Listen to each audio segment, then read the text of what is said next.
Well, after an extensive search, I finally found Hawkgirl in the package by herself without having to buy an expensive pack of several of the heroes.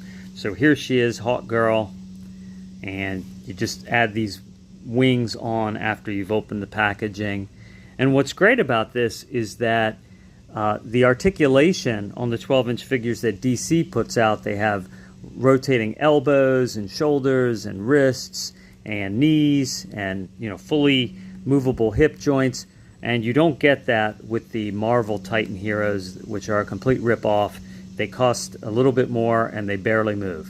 And also what's cool about this is that they molded the head separately and then they put a mask on. It seems like it could come off, but it's glued on. But you can see that underneath you can really get to her face and see it. And so it's more realistic, like a mask. And I wanted to compare her to Hawkman. So in Black Adam, Hawkman was played by Falk Herschel, which Falk rhymes with Hawk. What's interesting is that they're not exactly to scale. Isabella Merced is only 5'1" and Falk is 5'11", and you can see that she's actually a little bit bigger. So that's, they're not to scale, but not that it matters. The Hawkman figure is cool because it has the double wings, but this was, part of a 2-pack which came with Shazam, and so it's just a little bit more fancy.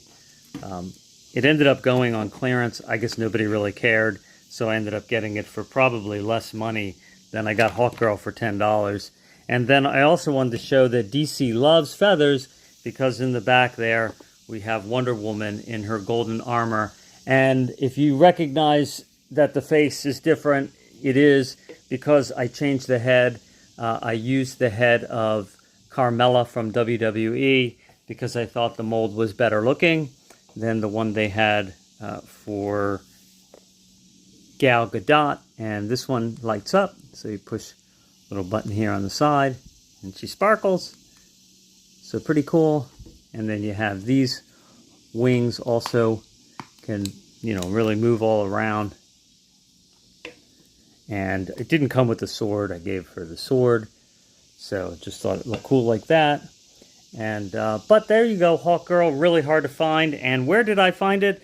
I found it at Kohl's, because when it's hard to find a toy, the people at Kohl's must love toys, because whether they go on clearance or not, they keep buying the newest and latest toys, and they put them out there, and nobody goes there for toys, and therefore you can find things often